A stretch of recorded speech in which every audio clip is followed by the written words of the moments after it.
Get it together, dude. All the shit talking before we started headed my way. And you can't find your fucking button. I don't know what you're talking about. Okay. Hey, this is Voice Gracie, and you're listening to the Inside BJJ podcast.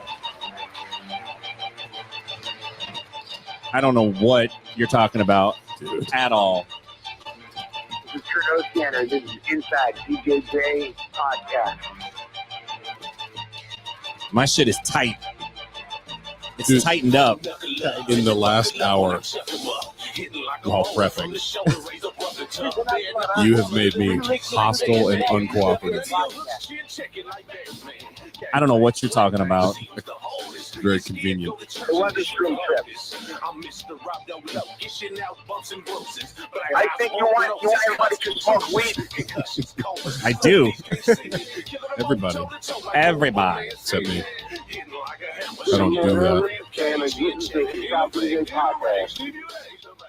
All right. That's enough of that nonsense. Welcome to the Inside BJJ podcast. What's up, Andrew? How are you doing, buddy? I'm fine, thank you. How are you? I'm doing really good.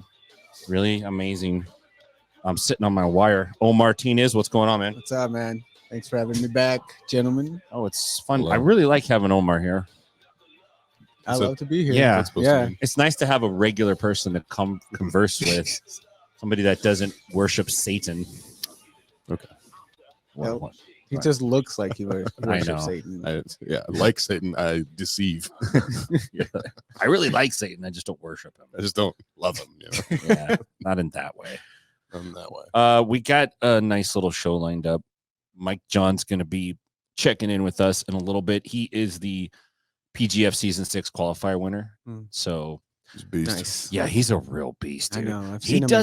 he doesn't look like a beast. You don't think so? No, I would like. He looks like a nice dude. If you Mhm. really stare, if you're into grappling, you could look at kind of like his ears, and you're like, okay, yeah, all right. Yeah, he knows some shit. But outside of that, he doesn't like carry himself as a menace. Mm. You know, if I see Andy Varela in public, I'm kind of like, he's pretty intense looking guy. Yeah. Mike John looks like, he'd say hi, what's up, real super beast. Yeah. Man. He looked good. So he'll be calling in. And then we are going to have a phone call with a good old friend of mine, Carl Sims. Carl is the one of the founders. He might be the founder of Proving Grounds. So he's out in Utah near Salt Lake. He started this submission only tournament a long time ago. Mhm. And they were doing, I'm not sure what rule set they're doing now, but they were doing EBI rules back then. And that's where I met Hanato Canuto. That's where Hanato Canuto like went off, dude. It was pretty awesome. So I haven't talked to Carl in a while, and they have a PGI Proving Grounds Invitational coming up. The deadline to register ended today. Yeah, it's coming up shortly here, So pretty soon. and we're gonna chat with him in just a second. So looking forward to that. He's been in the game for a minute, so it'll be cool to talk to Should be him. fun. If you guys didn't get a chance, I got to sit in on Thursday with Raf Esparza and Matt Scaff on the Grappling Hour. So Raf has a show called the Grappling Hour, and he runs that. It's really well put together, really well produced.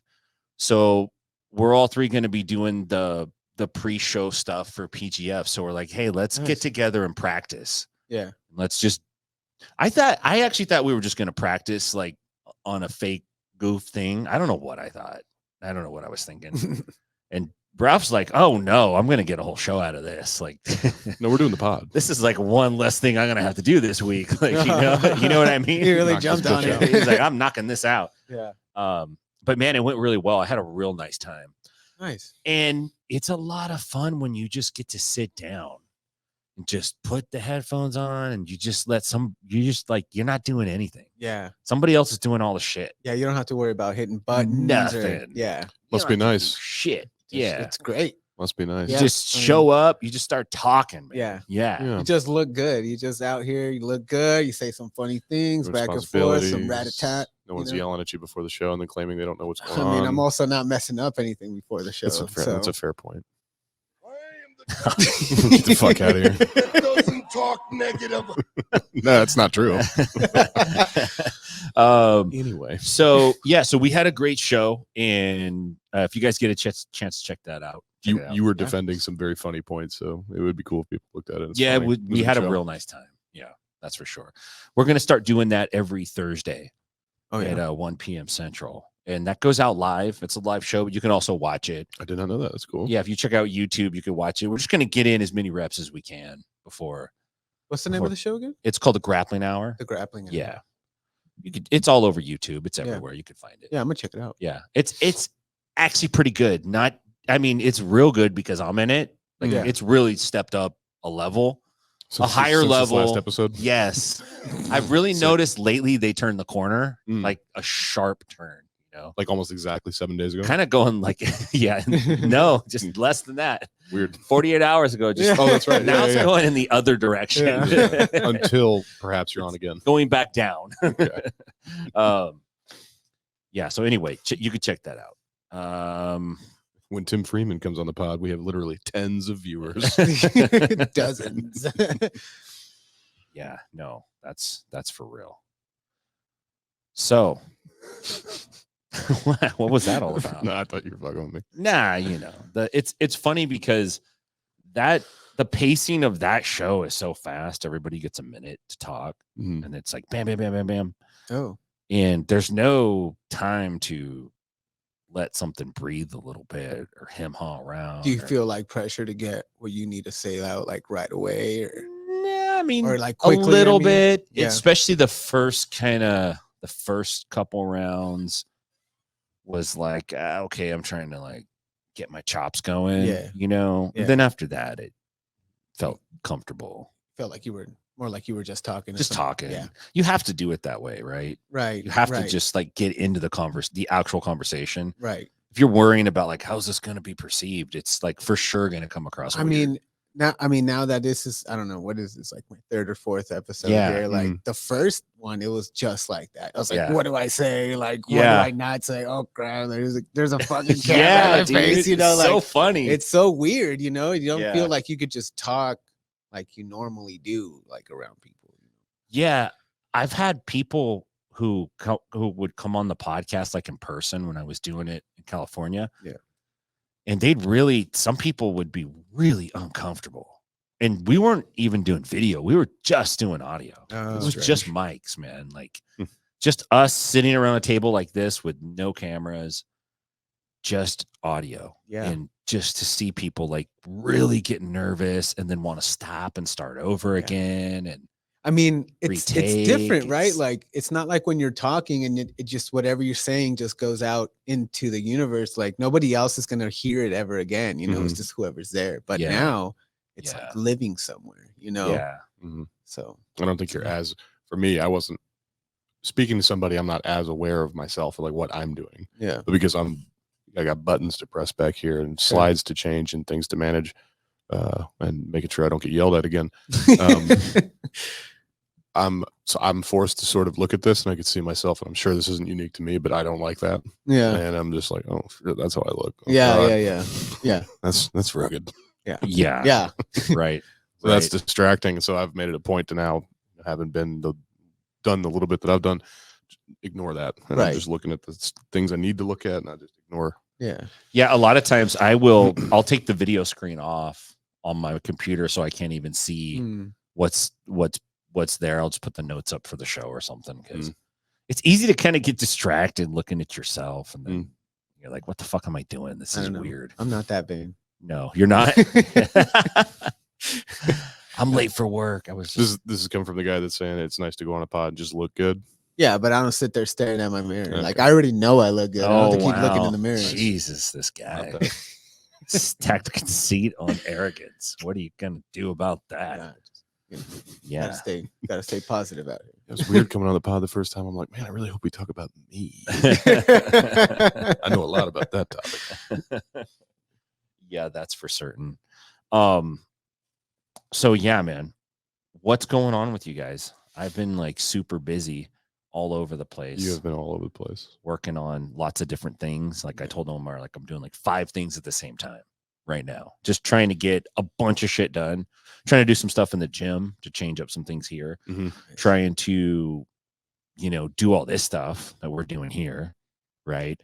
Trying to work on like another project that's just like a secret squirrel project that I'm still working on that. Trying to work on what I got going on out in Stockton. You know what I mean? So there's just a lot of irons in the fire. A lot of things to keep track of. Yeah. It's got to be A lot of places to spin. I'm currently working on the summer line of the summer designs I have in mind for Cultist.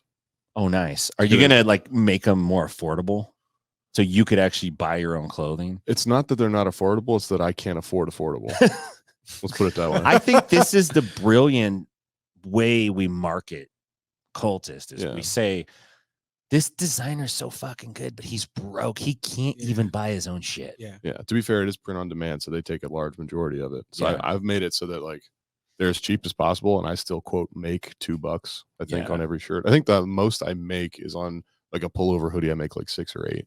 You basically have to sell. Could you imagine hoodies to all of China? Yeah, and I've lately, I mean, I'm still running it. I just decided not to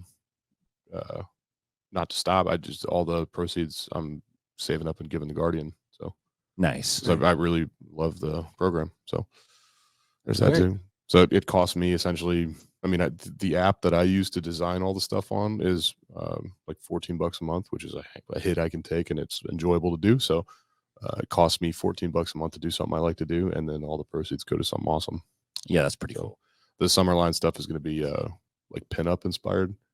I got like a hot witchy chick in a pinup style with tattoos and stuff, and I think the rocker is going to say goth chicks and horror flicks, something like that. Oh, that's kind of cool. Yeah. That's the first one anyway. I got I think 5 or 6 planned. I like that Cthulhu rash guard that you got. Thank you. It's Raven Fightwear. Yeah, that was sweet. Yeah, it's awesome. I love Cthulhu. What is Cthulhu? Is that a guy? How much time do you have? I mean, is that like a mythical guy? It's like a. Is that some guy in literature that I should know about? It's an elder god. It's an elder god. Okay, excuse me. I just know regular God. I'm familiar with Bible God. Do you know him? Not like his granddad. Elder God. Jeez.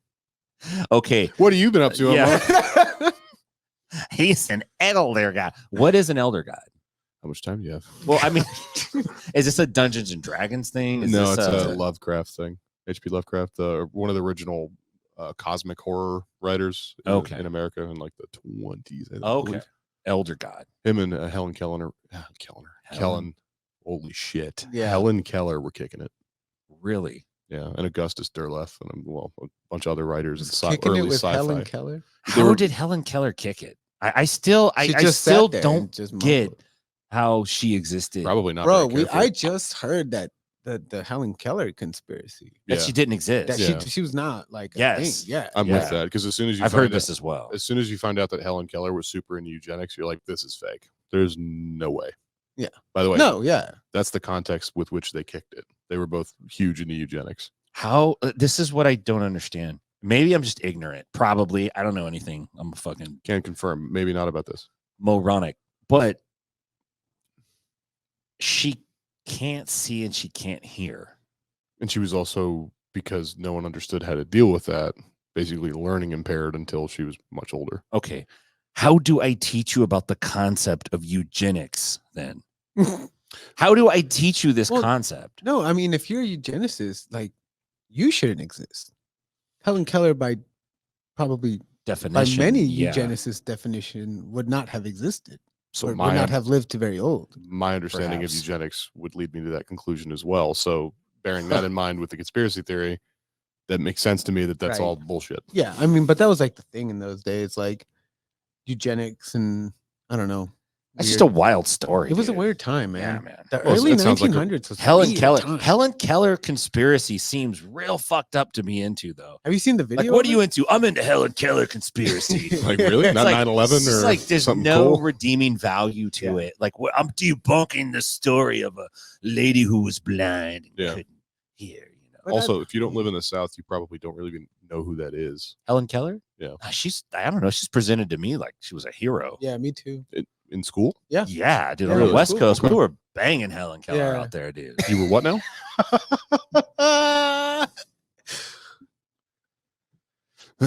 Wow, Mr. Sarcasm. Anyway, Anyways, dude, did you guys watch the UFC 299? Yes. Did you watch it? Yes. Was that a hell of a show or what? it was That a hell was- of a show. An amazing fight card, like all around. I didn't think Sugar and Cheeto would go the full distance. Oh, I you mean, know, obviously, yeah.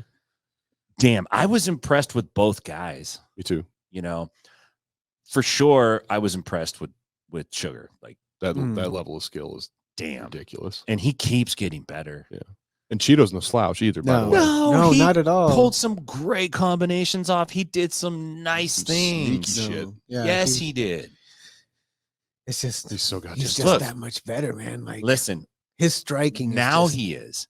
Maybe there was a time when their trajectories were different and Yeah. Cheeto was a little higher than Sugar Sean. yeah. Mm. That happens. That even happens in just jujitsu in class, man. You'll have guys that are like, some guy's better than another guy, and then man, the times change, and like then someone else is better than him. Yeah. But a lot of times, the dude that was good, they still think of themselves up at that peak where they were, and they're the only person who doesn't see that they're not where they were. Mm. But You He's- think that's Cheeto? I don't know. Well, I don't think I think in Cheeto's case, it's not a case of Cheeto dropping. Mhm. I think Cheeto got better too, Yeah. but I think Sean just got even better. And so it's just like, dude, you know, I think what you described is the case because, to my knowledge, Cheeto's the only person that has beat Sean, That's right. yeah. knocked Yeah. him out, right? Well, No, he TKO? had the he's foot issue. He put his foot to sleep. He gave him the silly foot. Oh, He gave him drop foot. Remember, he Mhm. kicked him in the back of the leg. oh okay. Don't you remember? He gimped him. Remember? I never Vaguely, saw that like vaguely, the vaguely. first one. The first time they fought and like the He got Ultimate gimped. Fighter. You didn't see that? I didn't see it. Cheeto kicked him, Mm-hmm. and he did one of those low calf kicks that shuts your foot down. Mm. And then Sean tried to step on his foot, and his foot was all like rubber. Oh, And he stepped. Remember Connor? Same thing happened to Connor. I think Connor broke his leg though. yeah. But it's happened a few times. It's happened in MMA. It's like a kick they're going for now. Oh, It's a low calf kick, and Yeah. there's a nerve back there, and if it hits that nerve, it shuts your foot down. Holy Cheeto's shit. definitely throwing a few of those. Yeah, and you'll see the fighter like try to step and they try to plant on their foot, and their foot they'll actually like roll it or step on the top of it Yeah. because they can't feel it. Shit. Yeah, that's what happened to him. Oh. Yeah, that was an impressive fight. Yeah, I had no idea. The guy I was the most impressed with was Dustin Poirier. Oh yeah, that was a Yeah. great fight. Jesus, I wanted Your to, boy, unfortunately, man. I like. know he Here's was the thing. going I for said it. at the beginning. I like them both, but I really wanted to see Duplessis win. Nothing at all against Poirier. 'Cause Oh, he's a same. savage, Uh-huh. but not Duplessis. Yeah. it's a Benoit Saint. What? How do you say his name? Saint Benoit Denis. Saint Saint Denis. Denis, Saint that's what it Denis. Denis. Sorry, not Duplessis. Saint Denis. So I wanted Saint Denis to win because I personally like him a lot. He's Oh, because awesome. his nickname's God of War. Is that why? Well, Elder the- God of War. Excuse me. Oh God. So, Elder God. See my elder. Excuse Oh, me. Elder God. Oh, Elder God. Elder Um, God damn it. His nickname's super cool, but like he was French Special Forces and like I heard What? French Special Forces? Like, they're pretty cool. I'm not a huge fan of that country or its people or its history listen, until the revolution, but I'm just talking shit. Yeah. I get you. But But he's Look. he's awesome. if we gotta pick Special Forces, Top 10 special. Top 10. I mean, I'm not picking. I'm probably not picking France. We got to do it right now. Okay. Top 3 Special Forces. Okay. You Oh, got to that's pick easy. the top 3. Yeah. In descending or ascending order. Let's start with number 3. Okay. Third worst or third best. Third best. Yeah. Okay. All right. Number 3. Yeah. Okay. Yeah. We got to. Who's going to start? I'll start. Oh, jeez, you guys are fucking. What are you guys reading? Military encyclopedias all day? My dad was Rambo. No, my dad was nowhere near Rambo. His dad was a lot closer. I only Rambo have one than mine. dad, and his name is Elder God. Yeah. His name's Cthulhu. Okay. I would start off with British SAS and SBS. Yeah. Obviously, That's up there. Oh, well, you guys are talking shop, huh? Yeah. Jeez. Special boat service, special air service. A couple of spec op guys right here. Yeah, I'm a fucking super hard wannabe. You're super hard. That's That right. If you're talking military men in uniform, I'm in. Yeah. Ladies and gentlemen, you can't see it, but it's a little frightening. Okay. That's the GSG9 from Germany. They're like hostage response and a terrorist takedown group. Who are you saying? GSG9 GSG9. Okay. from Deutschland. From Deutschland. Shocker. Okay. Yeah. Stop stalling. I'm shocked. What's your third? My third is a controversial pick. Oh. And in the beginning, you might be like, what? But then I think if you give it some thought, If he says Mossad, you will That's a different podcast. you'll come to my side. Okay. let's hear it. This is a very special team, one of the most top secret teams Oh. that's ever existed, This is a really interesting preface so far. led by Face, Hannibal, and Mr. T. I'm picking the A team. I didn't know we could go fictional. I just said John Wick 3 times. That's your problem, dude. You didn't say Okay. you couldn't. Immediately you're like, I want Germany. Okay. This guy's like, England. Where's my fish and chips? Okay. This is rubbish. I am a little suspicious I'm that absolutely mental. besides your number one pick, which I'm assuming is going to be like SEALs or something, not a bad pick, but I'm assuming besides SEALs, you've no idea what other special You services don't know exist. what I know. I don't, but that's my suspicion. You don't know me, fool. And that's why you picked You don't know me, A fool. team. Listen, You're out of your fucking depth. the A team is one of the. Have you seen the lead-in? It is one of the premier fighting teams. In the 6 world. dudes in a shaggin' wagon driving Bro. around together. Bro. Murdoch, come on, Murdoch. Okay. Mr. Fucking T. Are I'm you not kidding saying- me? I'm not saying you're wrong. I'm A just saying short it's an black interesting dude with pick. gold chains and a mohawk. Yeah, I'm on his side, Him and Mr. Rogers kicked it too. Where did Mr. T come from? Like dude. He came from Mrs. T. Duh. Mr. and Mrs. T. Senior.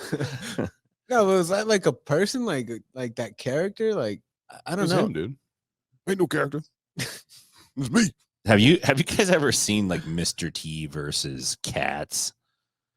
No. No, you guys never seen that I've stuff. never seen that. While he's looking that up, what's your second pick? Who's number 2? Like Czech.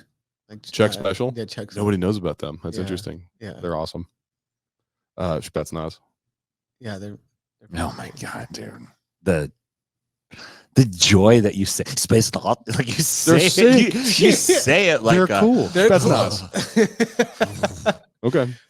No, I it's don't know. okay. Let me play myself out. Listen, I know Come where on. that button is. come on, man. What's your number 2? Let's get another fictional fucking special forces team so you can get to SEALs at number 1. I'm a person that likes to talk military. Number 2. Yeah. The second toughest, most badass military team. Is that what we're doing?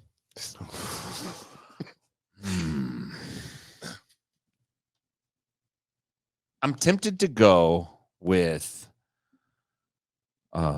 like the Mongolians or something like that because they're pretty cool. But You are unfucking believable.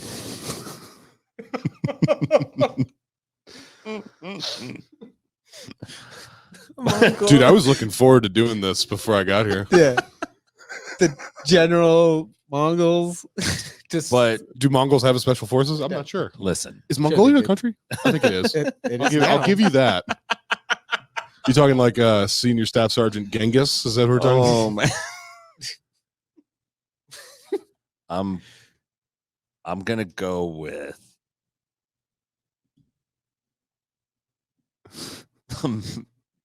He's digging deep. Does Mexico have special forces? Yeah, the cartel. The cartel. Yeah. That's a good call. That's not a terrible call. They're not bad. I'm going to go with the cartel. Yeah. Okay, like number that. one, cartel. Yeah. I'm sorry, that was your number That was two. number 2. Yeah, that's my number What's your number two. one? Is it the cartel? It was going to be the cartel, Damn but he took it. Yeah. And I got to think of something else.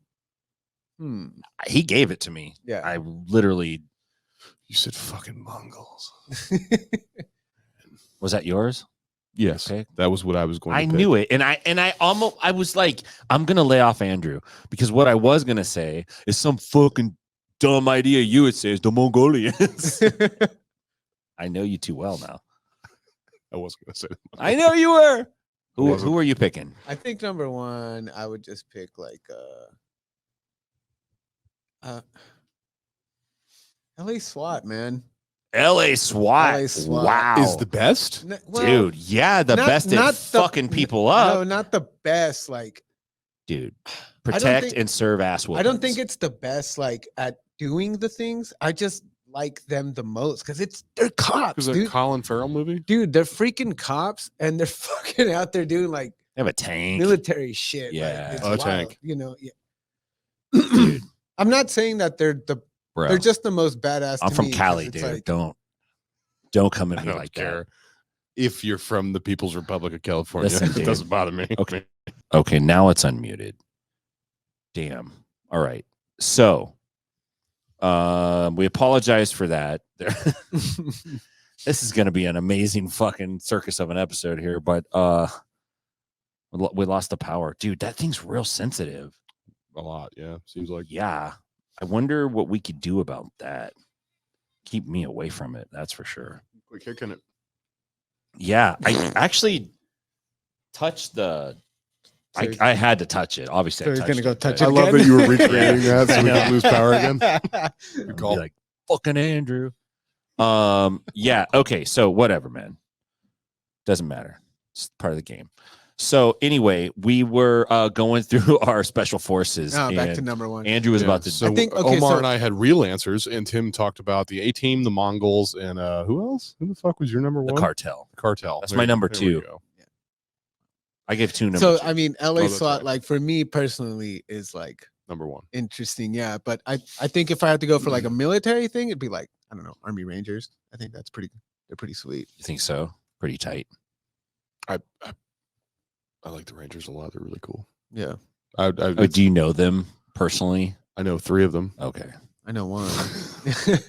And it's weird you would have a tone like that because I've only heard them speak nicely about you. That's a weird thing that you would do that. You're lying. Green Beret. What did they say about me? We love the podcast. Oh, you lie. Green Beret for me. Green Beret. I like the idea. I like the idea of 12 dudes going into a country and then in 6 months having 1,200 to take over their own country. Yeah. That's sick. Yeah. Is that what they do? Mm-hmm. That's their Whoa. specialty. Like Rangers will go in secure airfields.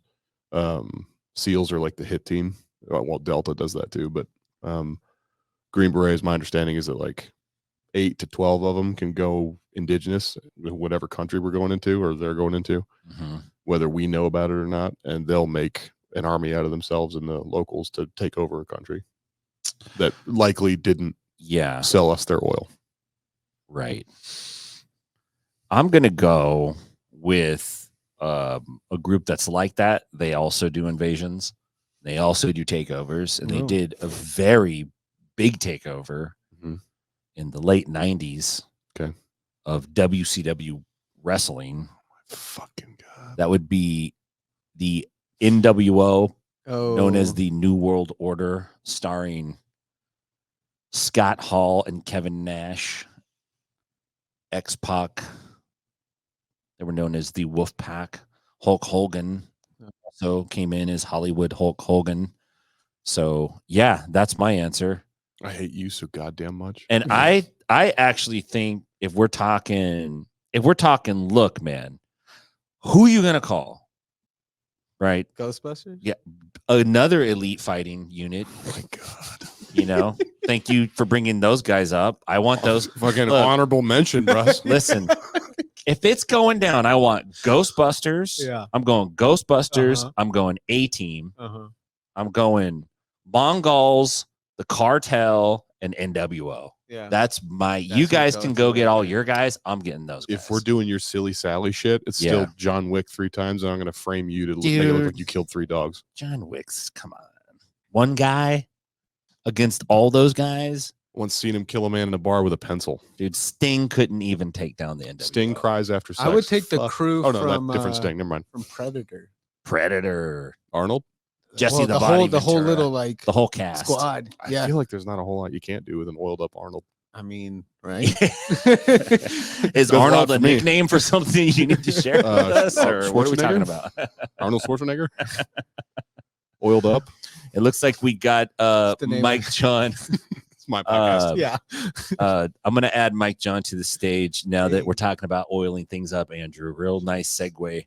Let's get you oiled up, Mike. That's what we thanks for calling in, man. Thank you for having me. So Mike John, PGF season 6 qualifier winner. It's right around the corner. Last I spoke to you was right after the event. How you feeling now? You've had a couple weeks since then. How have things been going? Feeling really good. I mean, I still to prepare for trials and a couple things before that. So the PGF is just it's just a nice it's a beautiful I guess offer to kind of add to my schedule. I was already gonna be pretty busy, but now I feel like I'm kind of more focused on basically trials and PGF. Really, like those are my 2 main focuses. I have some things in between, but I'm mostly focused on those, to be honest with you.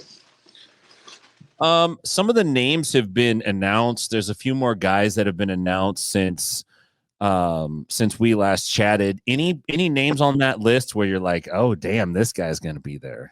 A couple. I mean, like I think I saw Andy was on it. I'm pretty sure, and I was like, oh shit, I don't know about that. Andy Varela, yeah. You're talking about. He's a beast too. And then also PJ Barge. I was like, oh shit, you know. Those are both literal 80cc competitors at 77 kilos. So that's pretty dope. And then, of course, we saw Ben Eddy got drafted the other day, one of the best rubber guard players in the world. So it's like, it's looking to be a pretty crazy event. I'm really excited to be part of it and to kind of be able to put my hat in there and see what happens.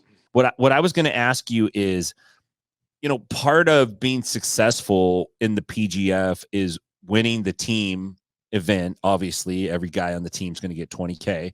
Right. But then, you know, the real allure is getting a high finish total so you earn points so you can get into that tournament with the top 8 guys and have a chance to win another 20K. Obviously, that changes your approach. How does it change your approach? And the fact that like chokes are worth more than arm locks, is that changing the way you're kind of focusing on the game right now? Not really. Luckily, a lot of my game's pretty choke intensive anyway, whether it's like a guillotine or some kind of headlock, or just because of EBIOT, my back stuff is really good too. My RNCs are pretty good. But if anything, it just makes me want to be more aggressive, and then using my experience from the qualifiers to maybe force, you know, like those stall positions with the turtle where you can get to the back right away off a good body lock. So I think I'm kind of more focused on being able to be exciting and aggressive, but also like I've actually been focusing a lot on my escapes, because, you know, like when you go for it, sometimes you end up in bad positions. You end up in bottom mount, you end up in bottom side control, whatever. So I've been really focusing on touching up on my escapes and my finish mechanics personally, on just, you know, whatever I'm good at, whether it's like arm and guillotine or inside heel hook. Like that's what I'm focusing on personally. Does it change your game at all? Like, okay, a tie is a loss. Yeah, and exactly. PGF, a tie is a loss. Okay. So you know how sometimes look, you're way better than I am. You're fucking awesome. But let's say this happens to everyone in jiu-jitsu. Sometimes you're having a roll and you're like, I'm getting my ass kicked. And then it goes from like, I'm not even trying to win. I'm just trying to not get tapped. Right. You know what I'm saying? How big of a factor do you think that's going to play into it, especially when everyone's kind of competing with the points? Does that make guys open up and go for the subs, or do you think that's going to make the point totals actually be lower? I think it's going to make people open up a little more, and I think we might have a little mixed results on that, because as you open up and go more and you're going to go more for it, you actually leave yourself more vulnerable. So it's kind of like 2 guys that want to box, you know, if we're both trying to knock each other out, ultimately there is that counter punchability. So I think it's going to lead to more submissions personally, say as you go for your stuff, because everyone wants a submission, right? You brought up that a draw is 0, nothing happens, and you don't progress in any formal way. So we're all looking for submissions. I think that because guys will be more aggressive, it's going to sometimes put them in worse positions, because sometimes when you risk it for the biscuit, sometimes you get caught a little bit, So I think there's going to be more submissions personally. That's just my guess, and that's what I'm hoping for too. Would you rather take a loss, like you're risking it and you get tapped, versus you're defending and you're like, hey, I'm not going to get tapped, and you just pull out a draw? I think every time you go for it, even if you get tapped, if you really go for it, I think that's a good loss. I think I can take that on the chin if I'm really going for it, and I'm really trying that last minute, like a 1 minute drill. Like I got to get this guy off my back, pass his guard, and get him in an arm triangle or something. I'll take that. I'd rather do that than just kind of stall up a little bit and maybe just do nothing, and maybe play that that king tut or corpse guard, do nothing. I don't think that's what jiu-jitsu needs personally. I think it's better when people go after it. Yeah, I tend to agree with you. I think that's it makes for a better spectator experience. And look, at the end of it, you're trying to win in a sport. This is a sport. There's like what the PGF is a sport. Yeah, we're doing chokes and we're doing joint locks and there's martial arts aspects of it, but it's a game. And so taking a loss in that context, I think, is even different than taking a loss if you just say like, hey, we're going to do a super fight for 10 minutes and blah, blah, blah. You take a loss there, then you kind of feel like, oh, man, that guy beat me. You take a loss in the PGF, you're like, dude, I got 12 matches a day. Like there's a lot of matches. It's not the end of the world. You're gonna take that and you're gonna have to move forward. And that is kind of curious to see how some of those guys who never been pushed like that, like 12 matches and like a 5 or 6 day span, possible 6 in the playoffs. I am curious how people who maybe don't compete as frequently or just maybe aren't used to getting their ass whooped as much, because at some point you're going to break. I think I don't know who you are in a 5-day process. You have 3 hard matches a day. I think that wears on you by the 4th or 5th day. It's already hard sometimes to do like 2 or 3 sessions a day as we're training. So yeah. I'm curious to see how that affects some of the high level athletes. So some of the higher level guys, see if you can maybe break them a little bit later on in the week. It's definitely been a factor in past seasons with the PGF. We saw it last in PGF season 5. Saw guys, get hurt, not be able to come on a particular day, have to rest. There's a bunch of criticism about that. That was a little bit dramatic. So it does happen. And if you think you're kind of going for a whole week, it's like doing a tournament every day for a week. And it's just not the physical aspect of it. It's also like the mental gearing up for it. I got my match. It's the fact that it's going to be produced. There's a big production around it. It's going to be live stream. You're going to have, Hodger Gracie standing across the mat watching you. So it's going to be extra. There's going to be heat on it. Guys are going to find themselves in day 3 exhausted. How big of a factor do you think that's going to be? I honestly, I don't know. I've never been put in like an Ultimate Fighter PGF kind of situation kind of thing. I would like to think that I'm like Batman and I'm going to rise to the occasion. But you never know. I think that personally, like just how the comp days go for me, usually nervous, all the whole time as I wake up, whatever. But as soon as I get to the venue, all those nerves usually go away for me. Maybe it's because I feel like I compete frequently enough to where I feel like I know everybody on the scene, whether it's the HQ qualifiers, whether it's a local tournament, whether it's like an SOS thing or Arte Suave. Like I've been there so many times. I feel like I have a lot of familiarities there. So I don't really feel too bad. But this PGF, it's a whole new experience. But I still feel like I know a healthy amount of people where I don't feel like I'll be too stressed out. I mean, you never know, right? I'm essentially just talking hypothetically here, but I'd like to think that I'm going to rise to the occasion and I'll be fine. I've competed a lot over the past 10 years in jiu-jitsu, MMA. I think I'll be fine. One of the questions that come up on the grappling hour, we were talking about, is Eddie Bravo going to draft all 10th Planet guys? Because there's enough 10th Planet guys that he could do that, right? Right. There's actually more than, I believe there's more than 5. Are there really? I mean, because I'm only aware of so Andy, PJ, Ben, and myself. Who else am I? Yourself, Andy Varela, Elijah Carlton's a 10th Planet. Holy shit! Yeah. Kevin Buring. Yeah. Oh my God, I'm so stupid. Damn it. So here's the hypothetical. Let me ask you this: do you get your feelings hurt if Eddie doesn't draft you? Or if he drafts somebody else ahead of you? Are you like, what the fuck? Am I top liver Eddie? You like Ben Eddie more than me? It's because he has the word Eddie in his name? What the fuck, man? Got to be more the rubber guard game if I'm honest with that kind of stuff. But no, I to be honest, like, because I wasn't invited and I won the qualifier, I kind of got the back way in. I'm being expected to pick very last, to be honest with you. I'm ready for that last pick. I don't really care. I am excited to be there in the moment, and I know that once the matches get going, I'll be fine. It's just I'm just excited to be there. I don't expect to be picked, in front of like PJ or Andy or Ben or any of them kind of thing. It's just I think that I'm going to probably be lower seated because I didn't get invited because I won the qualifier. So I'm not really tripping over that. I think there's a couple ways to look at it. I mean, I do get what you're saying. It is easy where somebody can just kind of go like, who's that guy? Right. But at the same time, dude, you're the guy that fought your way into the tournament. True. Like that has to say something as well. Yeah. True. That's very true. It's very true.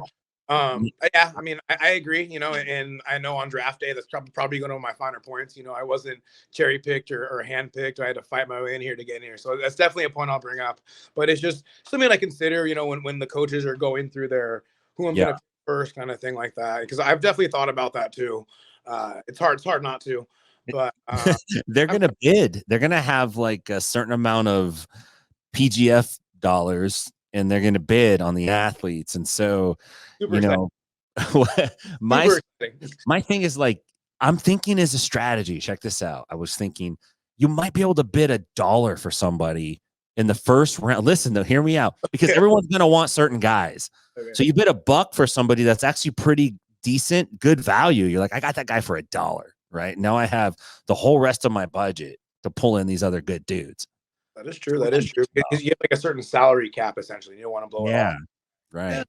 I to be fair, I've never actually seen the draft played out, so I am curious how this goes. I'm kind of going through the frequently asked questions right now. The rule stuff they sent us in the pack. I'm kind of going through it, but yeah, I think it's going to be a pretty big production. The pictures that they've shared of the set that they've put out on Instagram, like that's what they're intending to do. It basically looks like a John Wick mansion, more or less. That's what it looks like, where the mat area is going to be, where the tournament's going to be. It's pretty wild.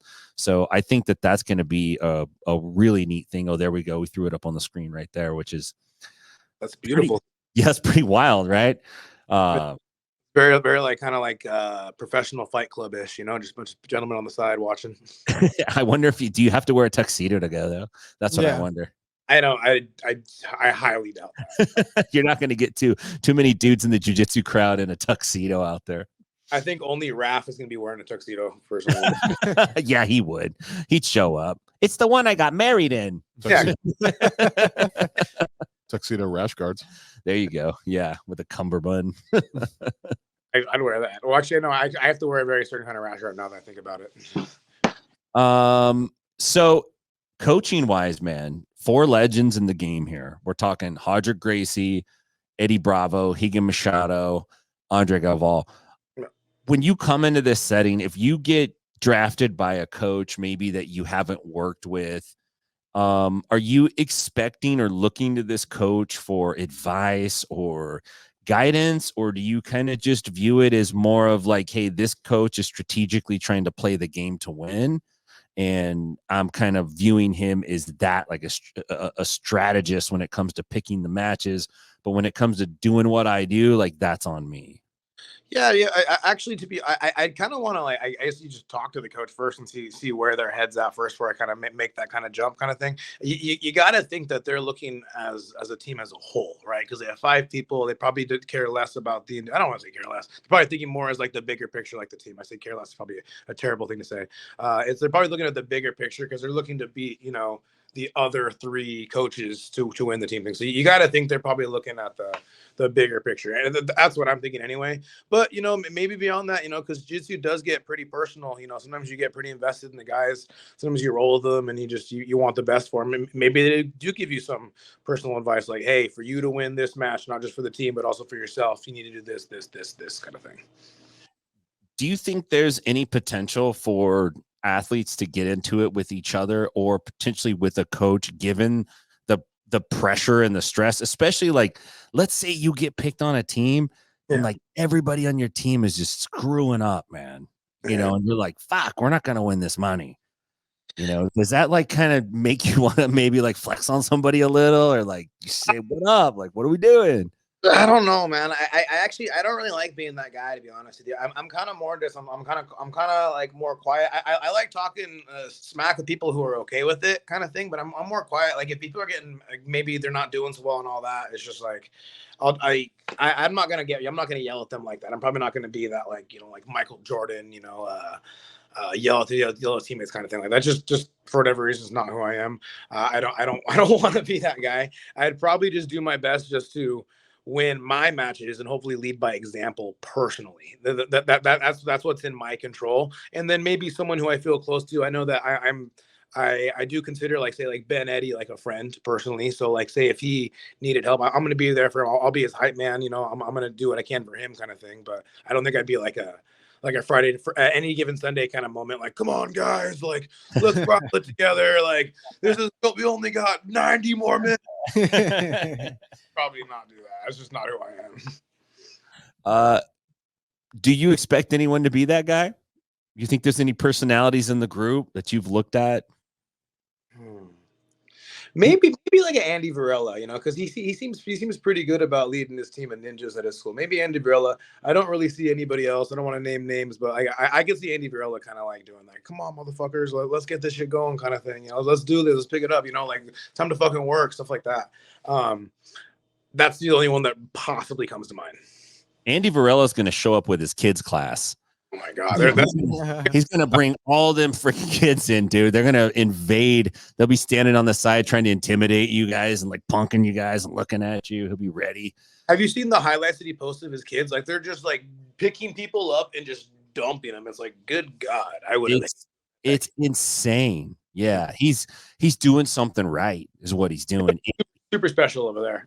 Yeah. Anytime you can lead a group of kids and young people like that, especially with how valuable jiu-jitsu is, not just in terms of like, yeah, you can do these moves, you develop personal confidence, you start doing things you didn't think you could do, but you're also around a different group of people who are pushing themselves and they're trying to better themselves.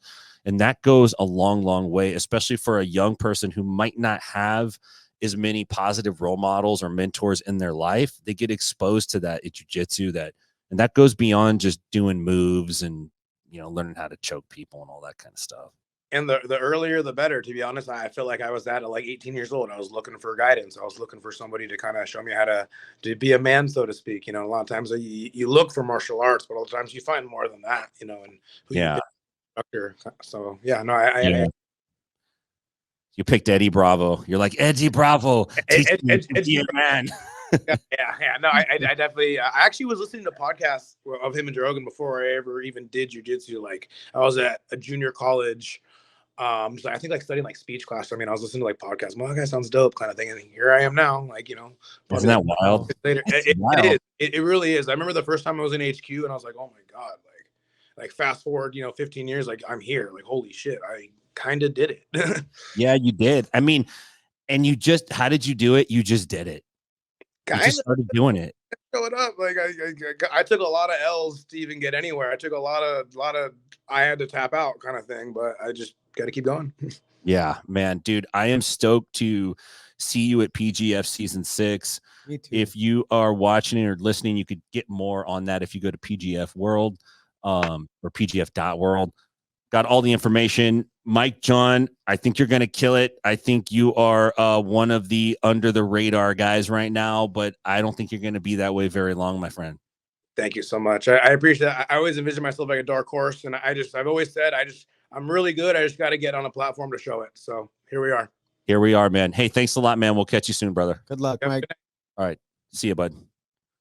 Nice. I love that guy. He's such a nice person. I couldn't even like get him to hypothetically like talk some smack about somebody. I don't really want to talk any smack. I might just, lead by example. You can't argue with his answers either. No. You're like, that's great. He's right. I should be like that. Speaking of nice guys, I have a real nice guy on the line here. This is a dude who I've known for quite a few years, actually. And he had me out to Utah when he did the PGI, I think they call it PGI, Proving Grounds Invitational. And real stoked to have Carl Sims on the show. What's going on, my man? Hey, guys. How you doing? Good. Nice to meet you. Doing fantastic. Hey, first off the bat, I am so old, I usually just listen via audio. So it's the first time I see these dudes in their mugs. Definitely not how you guys would look like. Yeah, man. I get you, dude. In fact, when people started doing like video stuff who were normally podcasting, I completely hated it. It's like, I don't want to do that. That sucks. But now, like, you kind of got to do all of it. Like, people want to watch it and they want to hear it. Well, it's nice because then you can put a face with the name. I remember the first time I met you, Tim. I don't know if you remember. I met you actually before you came out to PGI. I was in Vegas at Worlds competing, and I ran into you and Dime Piece Stella. And but that was the beginning of our friendship, man. After I had listened to you for years, so yeah, it was really cool. That's right. I do remember that. And then coming up was such an awesome experience. Just being was that the first PGI? Oh, you guys were at the very first, you and Big MF.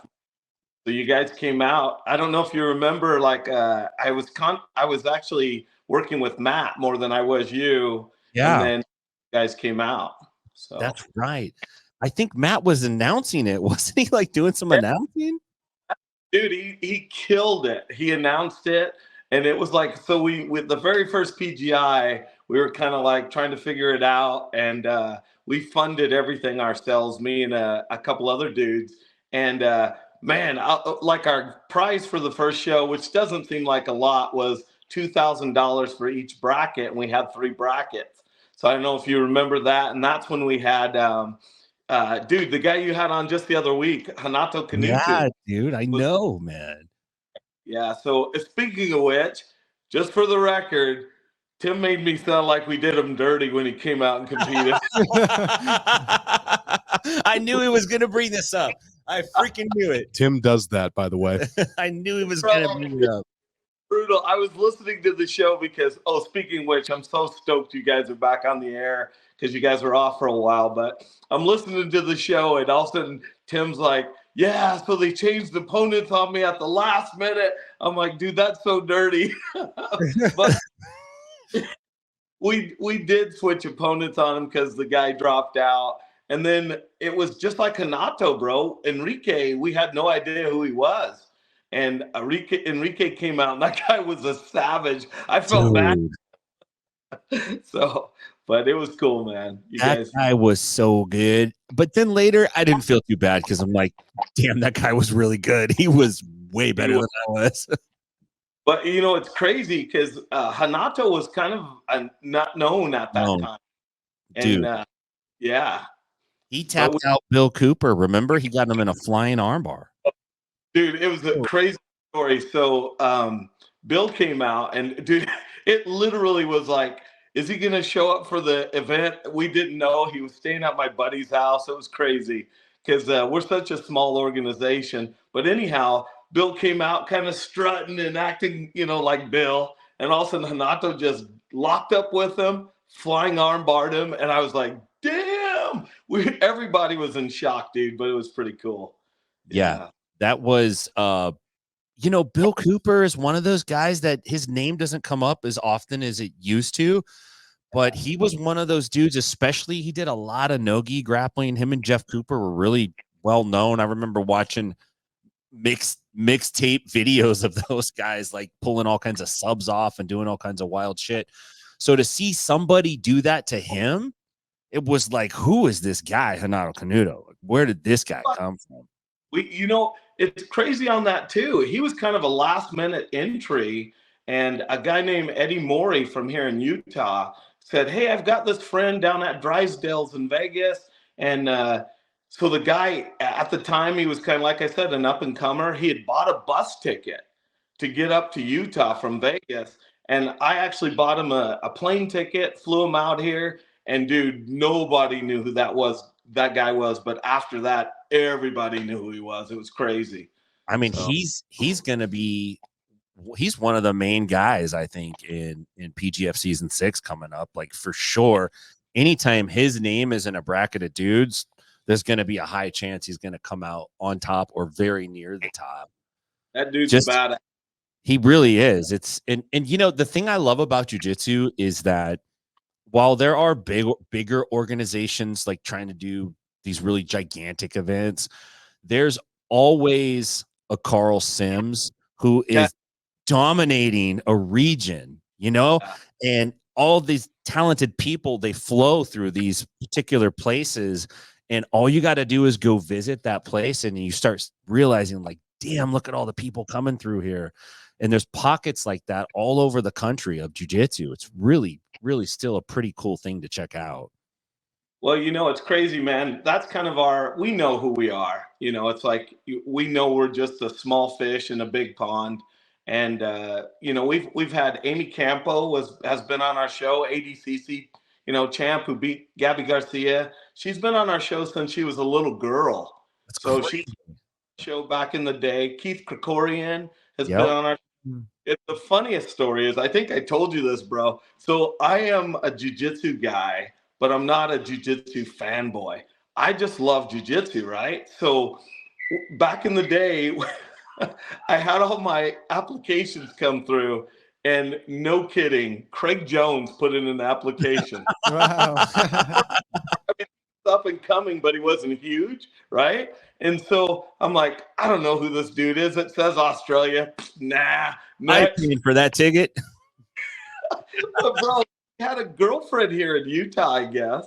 And so I didn't know it at the time. So one of my buddies down the road, because we keep a spreadsheet, of course. Well, I'm old school, spreadsheet of all the applicants, so we can. And he's like, dude, you've got Craig Jones. I'm like, who's Craig Jones?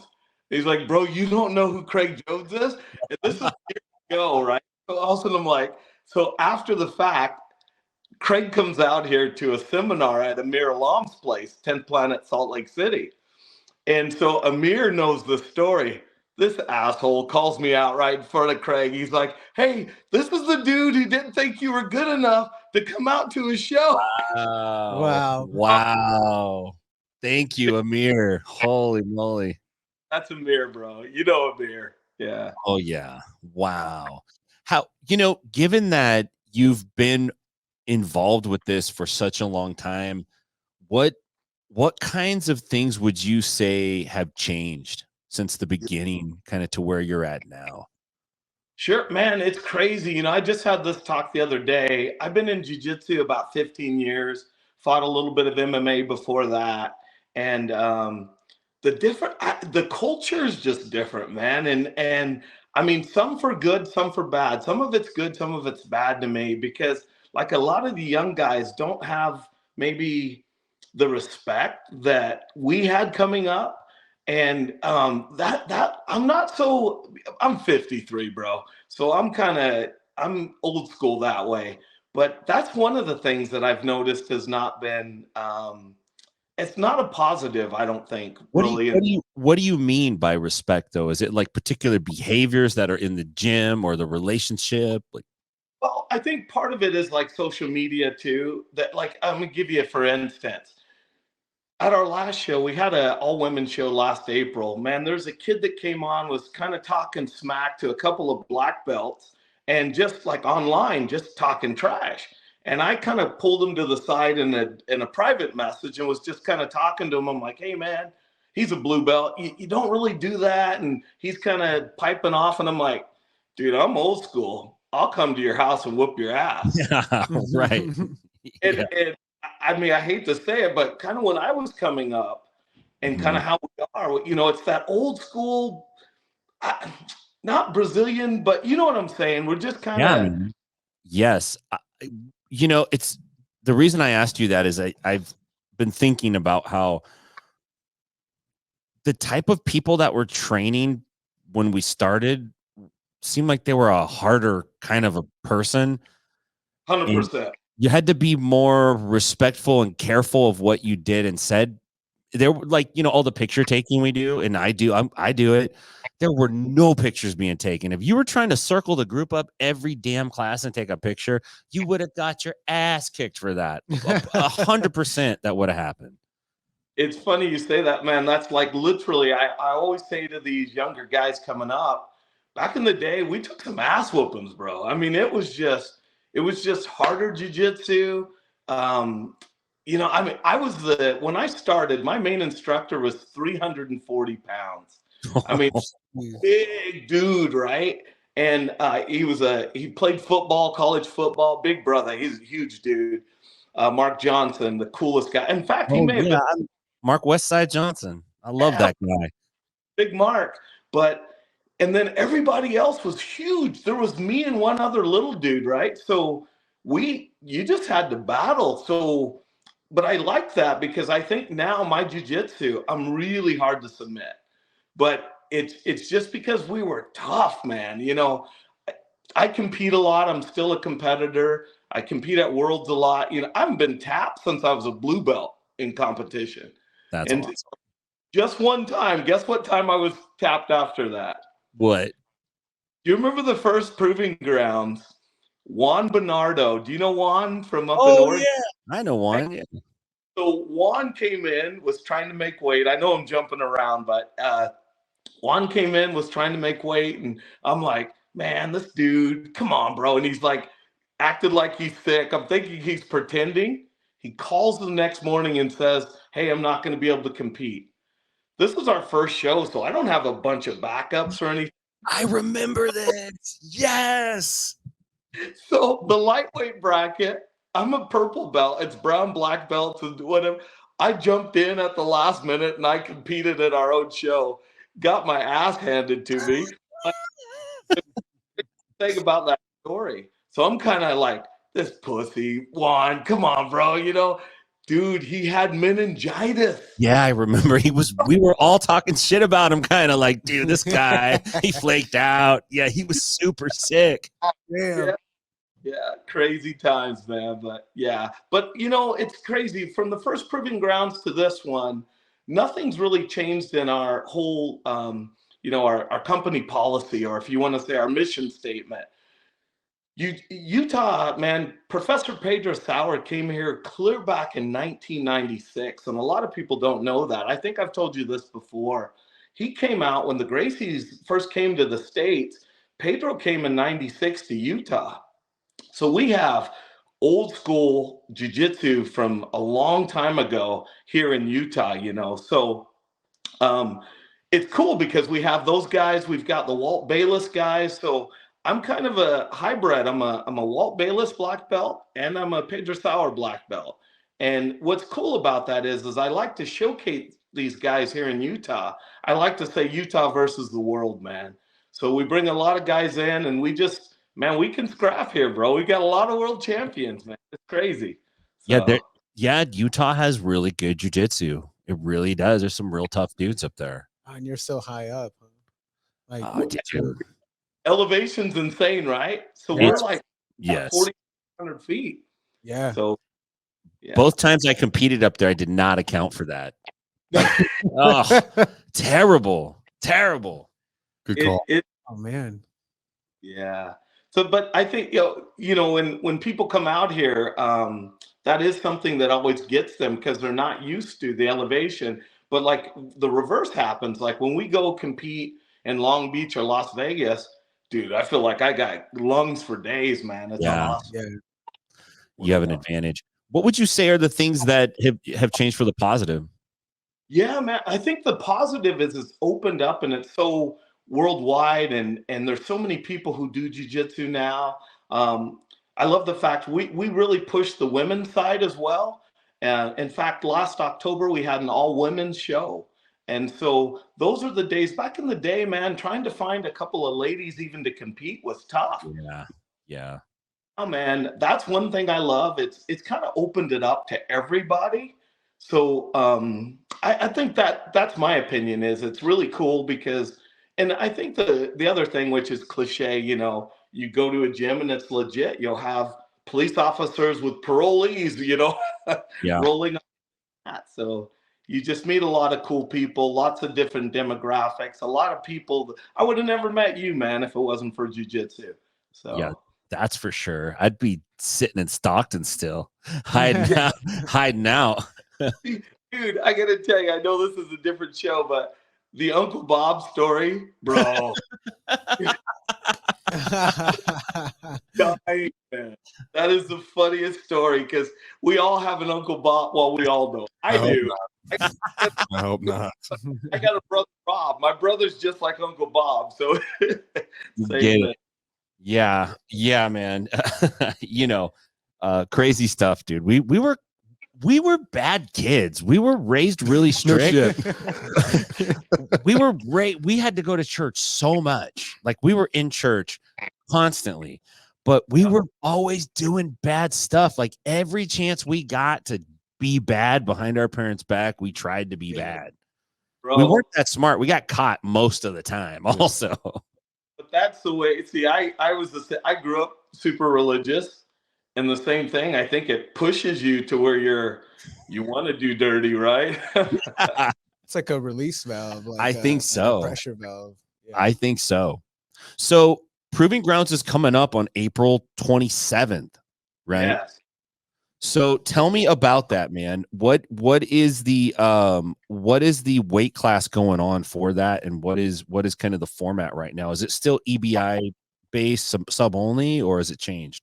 Different. So it's, you know, when you came out back in the day, we did a lot of super fights and we did a lot of brackets. But since then, we've kind of transitioned. We do quintets quite a bit.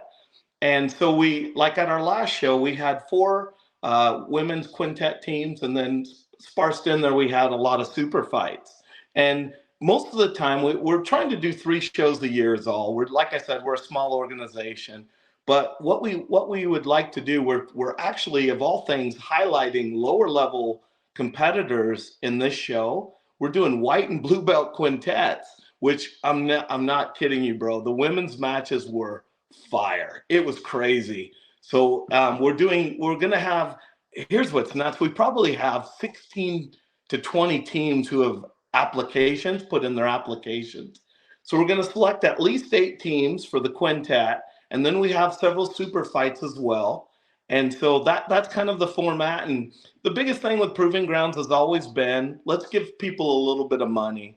Because, you know, you go out to Worlds, it costs you $1,000. For us, it does from Utah to go out. And from Tennessee, I'm sure it's even more now. So it just costs a lot of money. But, yeah, so we're just trying to showcase some of the lower ranked people at our 2 shows. And then our big show, which is going to be in November, is when we have our high level black belts and brown belts.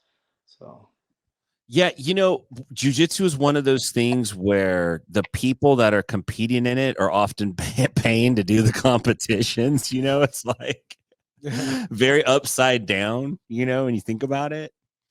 Well, it's funny. So out where you guys live, my wife's sister actually lives right near Tim. And I can't, what's your town called again, Tim? Franklin. Okay. I didn't know if you, but my sister-in-law lives in Franklin. Yeah. And I was actually going to come out to the Nashville Open, but I don't know if I'm going to be able to now. But dude, come on. Well, I don't want to beat up all you Southern boys. You know, brothers get lynched down there. Dude, it's not like that, man. It's not like that at all, actually. I know. No. I've been to Franklin. You guys live in an incredible part of the country. It's beautiful. Man. It's like Mayberry here. It's gorgeous. It's a really, I didn't even know this place existed. I feel like I'm the menace.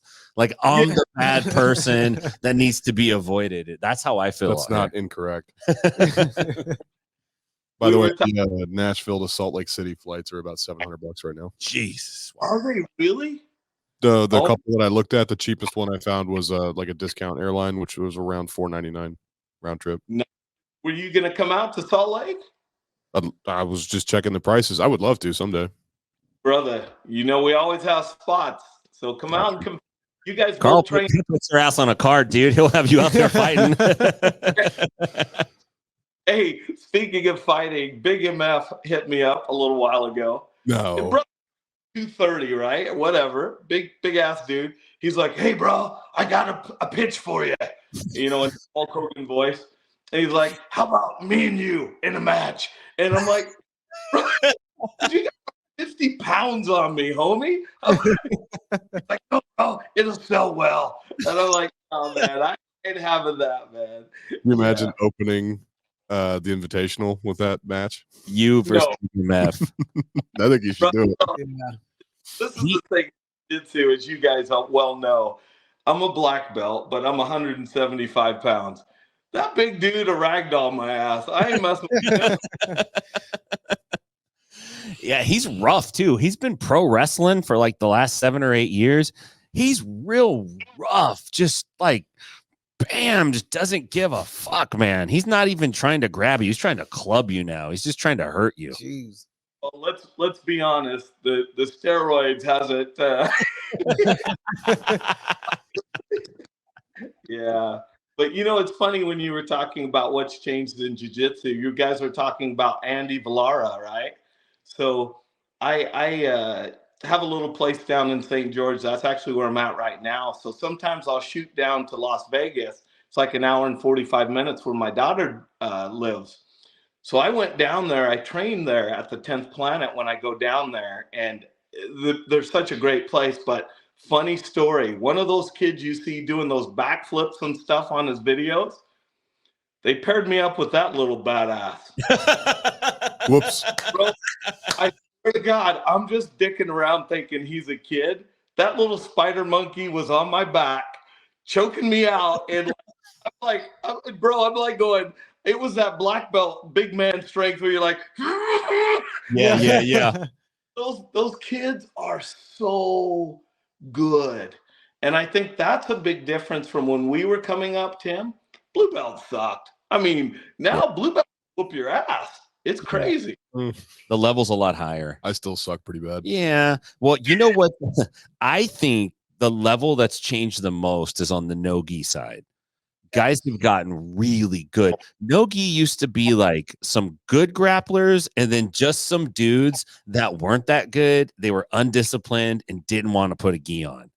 There was a lot of guys like that you could just kind of like, if you knew some shit, you could blow through those guys. There's nobody like that. These guys are doing jiu-jitsu at a wrestling pace. They're doing it faster, more aggressive, more violent, and better than it's ever been done before. It's really crazy to watch. I agree, man. And I think the equalizer is leg locks. Because, I mean, back in the day, like, you very rarely saw a lower belt beat a black belt.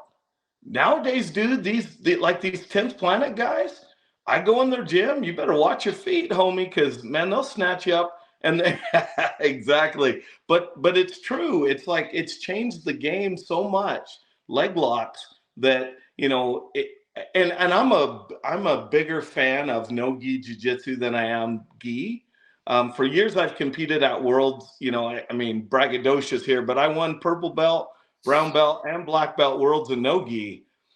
But I always had that elusive gi world title. And because it's just different. You can't use your athleticism as much. And so no-gi is a different animal, man. But, yeah, gi and no-gi are very different in my opinion. I think you're right. I think that the no-gi game is more of a grapplers based game. And when you put that jacket on, now you're fighting with a weapon. Yeah. Sure. It's a different, like, you better know how to fight with a weapon, because if you don't, some dude's going to ruin your day. You know, he's going to do some shit that you're not ready for, and it's going to go real quick for you. So Yeah, it doesn't surprise me. It's probably the same reason why Gordon kind of abandoned that I'm going to win gi worlds, because that's what he was saying for a minute. He was going to put the gi on and win. And it's like, you're probably not, it's going to be real hard to do. So most of our matches at PGI are no gi primarily. We'll do some super fights in the gi, but it's just, as you guys know and you've seen for years, gi matches tend to be a little more slower, more technical. I hate to say more technical because that's not really the case, but just I'll be honest with you. If I'm grappling you, big man. I forget your name, brother, with the glasses. Andrew. Well, I both have glasses. White dude with glasses.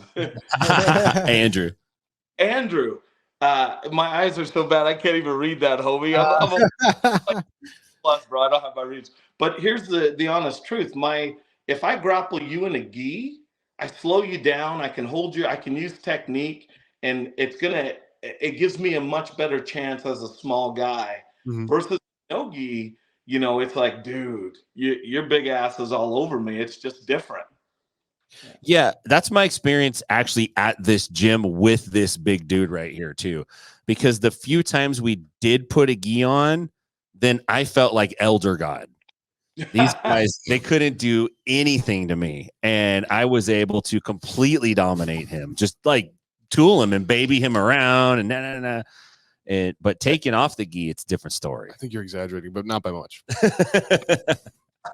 But wouldn't you agree, like when I started, and I don't want to keep you guys too long, but when I started, I was fighting, and so I did more no gi. And then when I started doing gi, dude, when I take the gi off, I feel like you can't submit me. Because I'm like, and honestly, even like when I've competed, having the black gene, I'm pretty athletic for an old guy. And so what I found is like when I won worlds at purple belt, dude, I wasn't the best jiu-jitsu guy out there. I was the best athlete.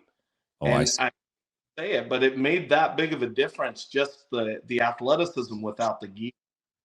Yeah, I think the gi is like a harness, and that when you have it on, it slows down your athleticism, and you really have to be defensively sound, because every little mistake you make in the gi gets amplified. If you lift your neck up, they're going to pull on the collar and choke you. If you let your elbow cross your center line, you're not going to get it back because they'll grab the material. You got to fight for it. Whereas in the gi, or a no gi, you could make some of those mistakes and still survive. Like you could just be strong and fast and, get away with it more. But tell your boy in the gi. What's that? Tell Big MF I'll take him in the gi. Yeah. I don't think he's ever going to put a gi back on. I think you should give Big MF the contact information for all Coach Casey's kids, so it could just be him versus 19 spider monkeys. Have him fight all Andy Varela's kids. Is there you guys know Coach Casey then as well, man? He is unbelievable. Yeah, I've trained several times, and that guy, he's so smooth, so technical. Just like he's phenomenal. Such a great guy too. I guess I'm starting to like you 10th Planet people a little bit. But growing on everybody. Do you make sure you tell that bald ass genie he can kiss my butt, because every time I talk to him, he says, "You're so old. You're older than the devil's balls." I'm like, come on. But I know you have me for a long time, but I want to tell you guys, thank you for always supporting us, Tim. From the Proving Grounds 1, I really appreciate it. It's just, we're trying to grow jiu-jitsu out here, guys. And what you guys are doing with, you guys almost stole our name, PGF, right? Is that it? That's really cool, man. I like this concept, what you guys, jiu-jitsu is just growing, and that's the positive. There's so much around, and I think guys are able to start making a little bit of money, and that's just something that's really cool for our sport, guys. Yeah, and it's very rare that you get to be involved in anything in life that goes from like a hobby amateur type of thing, and you actually get to be part of it as it matures and becomes a professional sport, which is what we're seeing. It's already professional. It already has happened. But the all of the jiu-jitsu world hasn't taken notice yet, but it's coming. The prizes aren't getting smaller, they're getting bigger, and they're gonna start getting so big that it's gonna fundamentally change the way the sport takes place, because the big names, you're gonna lose that probably closeness to have access to them. Whereas that's one of the great things about jiu-jitsu is that you can show up almost to anyone's gym and get a roll in, if not with them, with one of their best guys, and they'll sit around and talk to you and not treat you like, there's no way you're ever getting close to Michael Jordan. You're never getting on the court. You're never going to pass him a basketball. You're lucky if you get in with an earshot of him. Yeah, that's a great point. But in jiu-jitsu is very like, you can go be right around your idols and train with them and be right there. Probably that'll change eventually, because we're starting to see some schools open up that are just professional teams, and you can't go there unless you're a professional jiu-jitsu competitor. It's not meant for hobbyists and soccer moms and dudes that sit at a cubicle all day. That's a good thing, a good point you're making, because that's exactly it. We've been able to train with the Gordon Ryans or the whoever it might be, Mikey Musumeci, these. And when I was at Coach Casey's, Mikey's sister, I always forget her name. Help me out here, brother. Tammy Musumeci. I trained with her. I mean, you don't get those opportunities in other professional sports. Never. Yeah, that's for certain. Man, Carl, dude, I'm stoked to chat with you again, man. It's always a pleasure. I'm out here doing this because I love it. The same reasons why you're out there doing it. And I think that's why I really love you, my buddy. So thank you for coming on, man. Make sure you check out Proving Grounds Invitational. It is coming up on April 27th. And you can get more information if you go to provinggroundsinvitational.com. They're also on Instagram with that name at Proving Grounds Invitational on IG. I'm gonna hit you guys up. Let's all hang out sometime soon when I come out to Nashville. All right, brother. Thank you, Carl. Awesome. Thanks, guys. All right, brother. Have a good one. Nice to talk to you. Thanks, man. Peace. Hey. He's a great dude. I love that guy. Dude, I'm getting old because I've known all these guys for a long time now. Like, holy crap. But it's pretty cool, actually. It is pretty neat to see people, and everything's growing. And I was just thinking, man, it's so cool that we get like a link to the older generation, like the ground generation of the sport, like you, like Carl. I think it goes back even one time before us, but there's still a connection to it, which is cool. Yeah. A lot of the like Pedro Sauer, anyone who trained jiu-jitsu in the 90s in the United States was kind of rare. There's not too many people that had that experience. Most of them were in New York, Los Angeles, Hawaii. Helson, I think Helson was out in Hawaii. And then you had guys like Pedro Sauer, and you had a few pockets of that across the country. Those are all like the legendary dungeons you hear about. Kind of, sort of. Yeah. And you had like the Machado brothers, and you had, I don't know when the Valentes got to Florida, but like they were straight from the Elio Gracie lineage. So there was a handful of places where you could. It's crazy how it's like these sparks that land in certain sparks and then just light up fires. And the real crazy thing is if you look back at the history of submission grappling, it was really popular in the 1800s. It was popular in the early 1900s. Before it was even in Brazil and it was Brazilian jiu-jitsu, they were already doing this stuff. It's just when it came to us through the Brazilians, and it appeared like this was something they invented or created. Why did it die away in the U.S.? Depression. The depression. I don't. I gotta imagine people have always liked fighting. It's one of those things that I whether it had a huge cultural popularity or social popularity at the time, it's always been. I mean, I know Teddy Roosevelt was like doing grappling. Yeah, and then a lot of people were, and I don't think it died. I think it just changed. I think what happened was, you saw like catch wrestling kind of turn into a thing, and then that became like exhibition wrestling, which really became like professional wrestling, more or less. I see. And one of the things that the catch shows would do is originally they would just fight dudes, like anybody who wanted to have a fight, and they just fuck them up, and then it's like, okay, this isn't good for business. Like that's only works a couple times, and the crowd's kind of like, eh. So they would fight each other and they'd beat the crap out of each other. Mm-hmm. They're like, okay, this doesn't really work either. So one of the things they do is they would do the match in private. And then whoever won the match in private would then win the match in public, but the public match would be choreographed to where the loser didn't look bad. And that became kind of like some of the roots for what happened with professional wrestling. That's like kabuki theater. Yeah. It's weird. That's kind of how that like started to take place. Mm-hmm. So there was some of that. Any kind of fighting, there's always an entertainment idea, but I think the punching kind of fighting is more entertaining to people who don't know anything about anything because they still know like dudes getting hit in the face is pretty fun to watch. Everybody understands getting hit. Right. Grappling's like almost like that, but it's really like that if you fake all of it. Yeah. Then it's like, oh yeah, that looks cool. It makes sense, Mm-hmm. you know. But well, even professional wrestling has that aspect of like huge overacted out everything's hits overacted. And punches and that kind of thing. Yeah. So I think that it existed. Judo was here. Judo hurts a lot. Collegiate wrestling was really big, folk style. Yeah. And freestyle. So it just wasn't in the form that it's in now. Like it was in different forms. But what do you think? Just the submission is different? Like, yeah, I think judo had the rule set for judo kind of took judo in a certain direction. In order to get grappling into high schools, you can't have them submitting each other. Right. So liability. It's like a huge issue. Sucks. So there's no subs in that kind of wrestling. And then that grew and became its own thing. And right. Anytime a sport gets in the Olympics, it kind of ruins the sport in the sense that it puts a very fine filter on the sport because then everyone training for it says we're only doing what we can do in the Olympics. And often that's skewed for the Olympics, you know?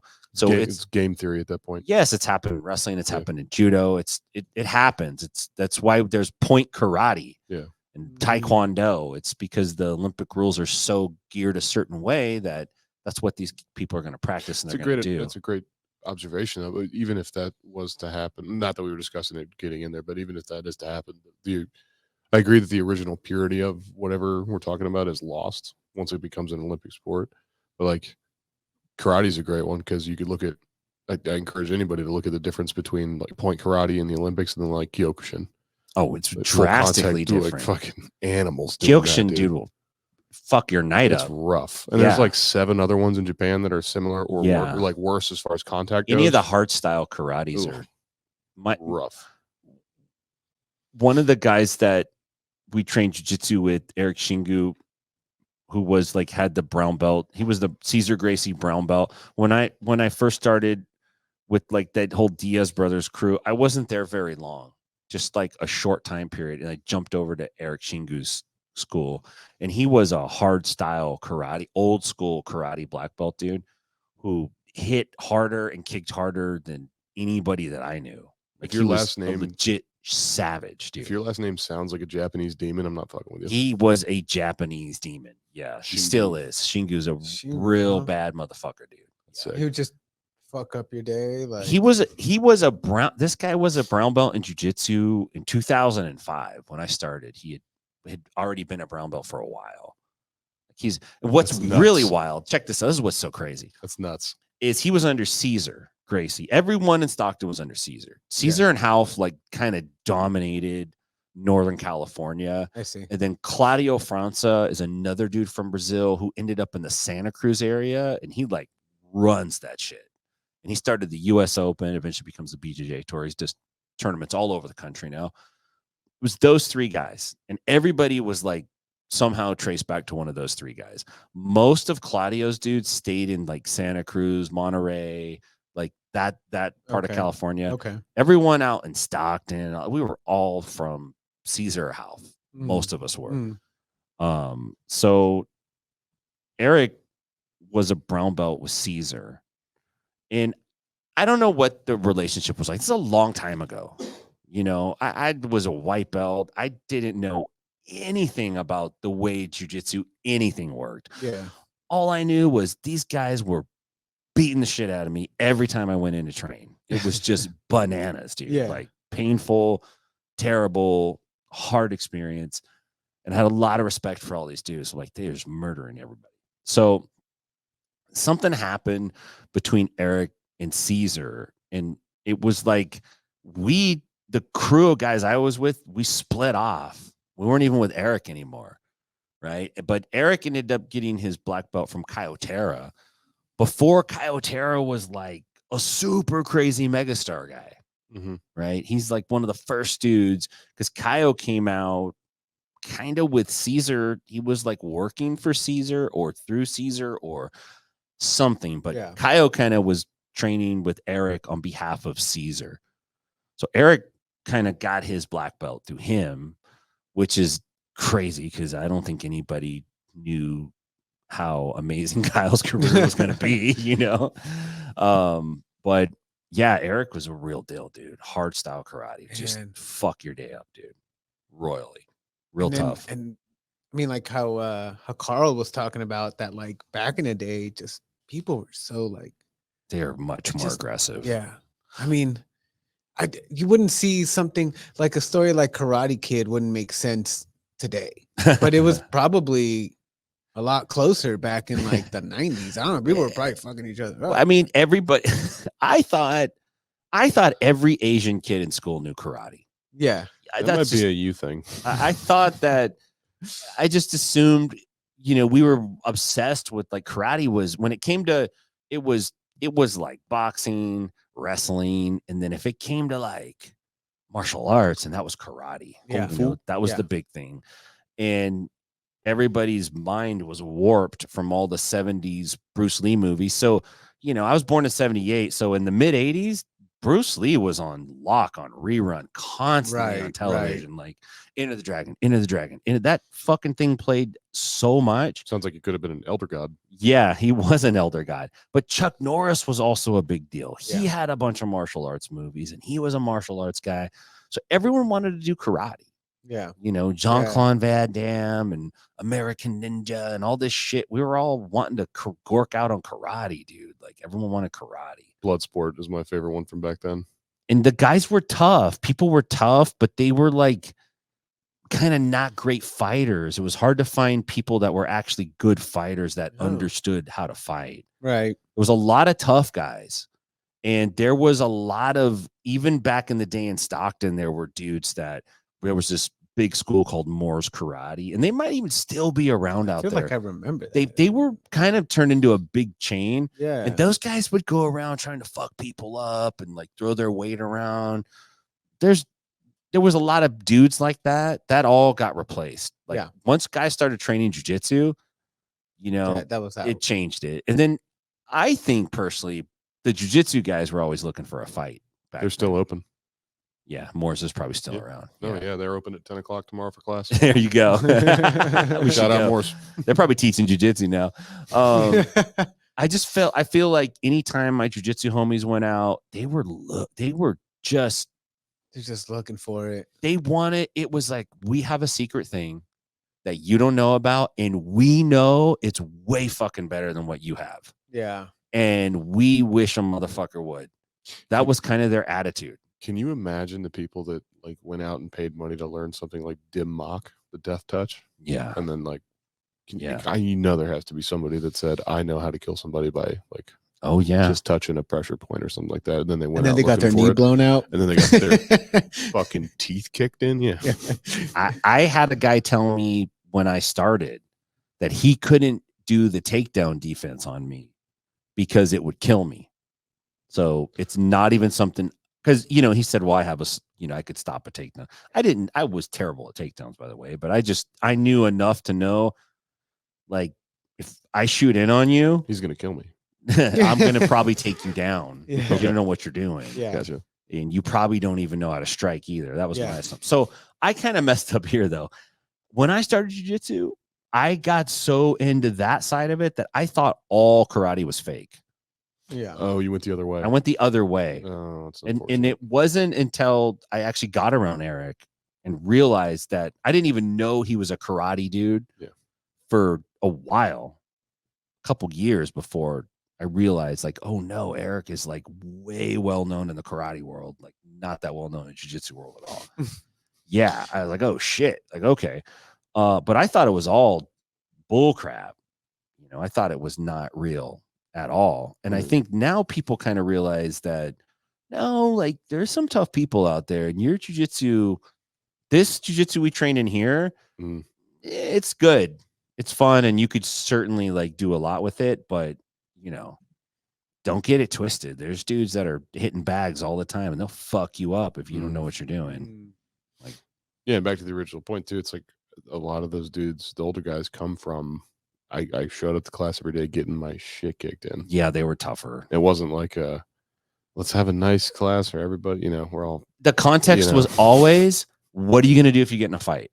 Yeah. That was always the context. It was not, okay, you're trying to pass this guy's guard and get 2 points. We never trained that way.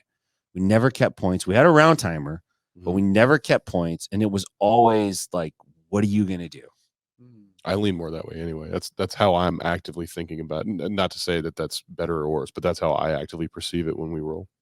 I go 50-50. I really enjoy that part of it. And you know, people who go like, oh, jiu-jitsu's not effective. The guard is dead.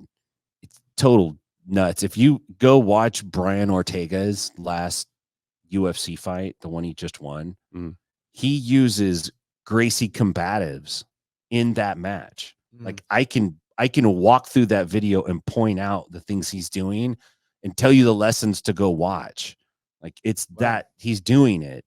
It's just some people, they won't bother to learn it. They think they think that jiu-jitsu's fake because it's self-defense oriented and it's not about getting cool taps and, oh, I could just take the bag. Oh, I could do a sop lock. Oh, I could spin under and get in. It's not like that. It's like, no, dude, we're trying to not get you killed. Like we're trying to help you survive, get out of the situation. Super effective. I love that kind of jiu-jitsu. I think it's fun to teach. I think it's fun to practice. Unfortunately, 90% of the people that come in, they don't want to do that kind of jiu-jitsu anymore. They want to do. They don't even have that in mind. They don't even have it in mind. Yeah. They just want to. My assessment. Yeah, they just want to do like cool moves, Instagram moves. A more interesting way to work out than being on a treadmill. Yes, it has become a way for people to get in shape. You know, one of the points Carl said is like a lot of people are doing it. Yes, there's so many people doing it. There's people doing it who don't even think of it as a martial art at all. They think of this as like something they do after work twice a week. Extreme Pilates or something. Yes. Yeah. Which is crazy to me. Which means we got to be able fuck them up. Yeah. You got to fuck them up on the mat. If I feel that from somebody I'm rolling with, whether it's a dick move or not, this is like church to me and I'm not going anywhere. So I remediate that behavior or try to. Yeah. It's like if I could feel you being like just slacking and you're, because it's sort of disrespectful to me, even though if they don't know it, I'll tune them up. Just, you know, you need to work on some more fundamentals or something like that, as do I, but I know more than you currently. Yeah. You need to work on that so you don't deal with this. Do you just do that by just tapping them a shitload of times? It depends on the person. Because I also have a role to maintain as a good teammate too. So if I just tap the fuck out of you all the time and you quit, then we lost a teammate. They lost a cool experience. It's a business. Tim loses a student. Right. So that's the thing, right? Like, yeah, I don't want to do that. So I play that very carefully, but as a teammate, it's like, because that's the thing. Like, how do you keep up the intensity of this is somebody trying to kill you? Well, this is what happens. Jiu-jitsu is not for everybody. This is what you discover. It's only for a select few that actually want to stick around and do it. Yeah. Right. Yeah. That's that. And that becomes honestly the problem, is that it's super popular and a bunch of people want to try it. And a bunch of people, this guy included, wants to make a living off of it. Yeah. So then I'm like, I can't fuck everybody up, you know? So the game becomes, how do I cook a meal that all these people can eat? Because I got some people in the room that they have an extreme taste for violence. Yeah, carnivore. Yes. We're doing this. I got to have something for them. And then I got other people who are fucking vegans, metaphorically speaking. You got some mashed potatoes. And and I gotta, you know, no butter, please. Just twice a week. I gotta like make something for them too. And which I'm talking shit, but I'm happy they're here. No, because sometimes what happens is the vegans start eating meat. Yeah. Sometimes they cross over. And you're like, for blood. Yeah, dude. And they turn into savages. He's the chosen one. And those are the people that you're looking for. Because everybody, when they come in, everyone's almost a vegan. Yeah. You know what I'm saying? I'm speaking of metaphors, but everyone's pretty like, you're seeing more wrestlers now. You used to see a lot less wrestlers. Yeah. You know, you're seeing more wrestlers, seeing people that are they're tougher, they're used to grappling, but 80% of the people they're pretty soft. Yeah. They're pretty soft. And even just what we're doing is still pretty hard on them, you know? Yeah. So you got to toughen them up. They're paying you to do it. They cannot do it themselves. They want to do it, but they can't do it on their own. So all your job to do is to just hold classes and be like, get your ass in here and fucking do it. And 9 times out of 10, they'll do it. Yeah. Well, how many of us in I mean us, I don't really think the 3 of us have this in this context, at least. How many of us all in the world, or at least that participate in jiu-jitsu, need to be held accountable by people other than ourselves for that kind of shit? Like, that's why the gym group texts go out. It's like, hey, we want to see you tonight.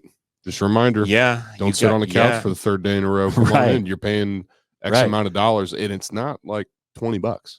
You know, it's not something you could laugh off. It's not a movie ticket. Yeah, it's meant to be something you could do as much as you want, you know. Yeah, I don't know. And I also get that, like, not everybody wants to be here every night of the week. You know, people have like actualized lives outside of the gym. There's no life outside. That's stupid. Doesn't make any sense to me. That's dumb. But I get that part of it. But I see people invest their time into money in all kinds of whack shit. All the time. All kinds of whack shit. All the time. That does nothing for them. Video games. I mean, not that I don't say people shouldn't play video games or whatever, but like, dude, I know people that are black belts in video games, like in certain video games. I'm one of them. Yeah, like you'll fuck me up, like fucking Modern Warfare or whatever. Like I'll get fucked up. But it's like, man, imagine if. What are you a black belt in? World of Warcraft or? No, I let that black belt go. That got too crazy. See, I had a problem. Are you a level 360 wizard warlock? You want to know something even sadder? I can tell you what expansion pack I stopped playing. Oh my God. How much time do you have? Did you have LAN parties? What time is it? Would you guys have LAN parties? Oh, we're in. No, LAN parties are for people that can't get a raid together to go kill other idiots. I stopped playing at the 3rd expansion pack that came out. By the way, this is like. Kill me. Just so we're clear, I always want to. Because they ruined the class that I always liked playing. So all the work that I put into it, they flipped it overnight. Wow. And so I couldn't play the game. Great. Thanks for that, Andrew. You're welcome. Yeah. I don't play that anymore, by the way. Oh, thank God. Yeah. Yeah. But yeah, it's frustrating sometimes. Like, you talk to people and they're like, oh man, I'd like to learn this or whatever. And it's like, okay, so people tell me their goals. They're the coach. Okay, they see me as their coach, and they're like, hey, I'm gonna sometimes like. No, you're fucking not. Some dudes will. I'll get shit out of the blue from dudes who like they watched a motivational thing or they fucking took mushrooms or something, right? And they're like, bro, this is what I'm gonna do. I'm gonna do this and I'm gonna do that and blah blah blah. And I'm just like, dude, let's just start with just come to class tomorrow. Yeah. Let's just start right there. Yeah. Just come to open mat. I had a dude one time I ran a promo and I'm like, hey, I'm going to be at this coffee shop this time. First, whoever first 5 people that find me, I'm going to give you a membership for like $90 a month or something crazy. And this dude showed up. He's like, dude, I've been waiting for this. Like, I can't believe it. Like, fuck yeah. I'm so excited. And he signed up. He never came to a class. He didn't come to one class. He paid the 90 and never He showed? paid for months and months and months and never came. Damn. And I would be like, bro, where are you? We're waiting for you. I feel like I'm stealing at this point. What are you doing? I do not feel like I'm stealing, dude. No. Like, hey, man, I'm feeding the sheep with that money. Like, I don't know what to tell you, It's buddy. true. But it's like, but you see somebody that fired up and it's like, what else do you think? It's like, are you what are you okay? doing? What are you doing? Yeah. Yeah. It's weird.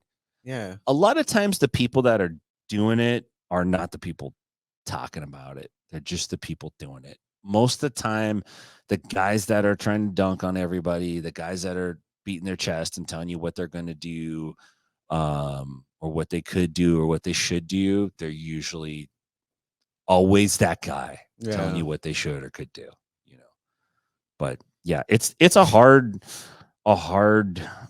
activity to be involved in, but it's very rewarding. It's extremely. I mean, has been so far. It's been nothing but Like, it's fucking fun, dude. I mean, besides the fun, it's Eddie just paid fucking back. Bravo. It's paid back in fucking Bravo. dividends, man, to my life. Like, yeah, 100%. How I live my life, you know. And, yeah. And I remember when I first heard about jiu-jitsu, it was like on a JRE podcast with Eddie Bravo or something. It's wild. Yeah, or it might have even been Jocko, and they were talking about like this thing will like change your life, you know. And I was like, what the fuck? It sounds so corny. I You're know. Like, oh, I'm like, I'm gonna be a martial arts guy, dude. Like, yeah, okay, they're trying to sell instructional DVDs or something, right. you know. Like these guys are. Dude, I remember I think maybe 14 or 15, and I was watching at the time. One of my still favorite guys is Andrei Arlovsky. Yeah, fight, and he's I think it was Rogan or Mike Goldberg commenting on the fight. I forget who he was fighting, but I remember the line, a verified Sambo master of sport, and I was already familiar with what that was. I was interested in it. Has Arlovsky has recently begun training in Brazilian Jiu-Jitsu. I was like, I've never heard of that. I knew of like ninjutsu. I've heard of it, heard of that, and I've heard of I think jujutsu or something like that. A variant of it in Japan. Yeah. I was like, what is Brazilian Jiu-Jitsu? And I just started doing Google searches. I was like, I wonder if I could. I guess it's only in Brazil. That sucks. Yeah. Yeah. Yeah. And then that friend you've met of mine, you both met, he started taking classes, and for me, it was all about, I can't wait to do this. I just need to be financially prepared to do it. Mm-hmm. And it just took a lot longer than I wanted to. But dude, 14 or 15 hearing about that shit, and I'm like, man, I can't wait to get into that. Yeah.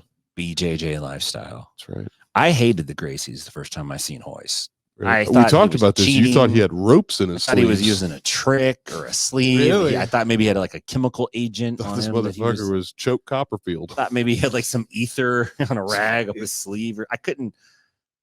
You couldn't imagine. I was not a fan of it. I was groomed on pro wrestling and movies and boxing and seeing the irony of that is it made no sense to me. I was so irritated watching it. I was just like, what the fuck is this? Yeah. On top of that, all the R's sound like H's. This is stupid. And when they came into the ring and all the Brazilians were there, I'm like, what is this? I was so like, what? It took me a while to come around to it. I thought it was bananas. The first time you walk in the gym, get choked with your jacket. Yeah. Like, oh. By the time I started, I knew it was a legitimate martial art. I had already kind of got on the Kool-Aid for it. Mm-hmm. Wanted to train it. Jesus Christ. Thought I would be good at it. I thought I would be good. Sick. I'm like, I'm going to be good. I'm going to be good right out of the gate. I was like terrible. Yeah. Really terrible. Real fat ass loser, man. Just bad. You talking to me or still you? No, me. Oh, yeah. Jesus. I'm just making sure. This guy. It's because I made eye contact with you. Am I hearing my own voice in my head right now? But, it's been fun. Like all the cool stuff I'm doing in my life, I'm doing because of jiu-jitsu. So I want to quit doing other dumb shit. Yeah. Just small habits that I have. I just need fucking people to send me their money.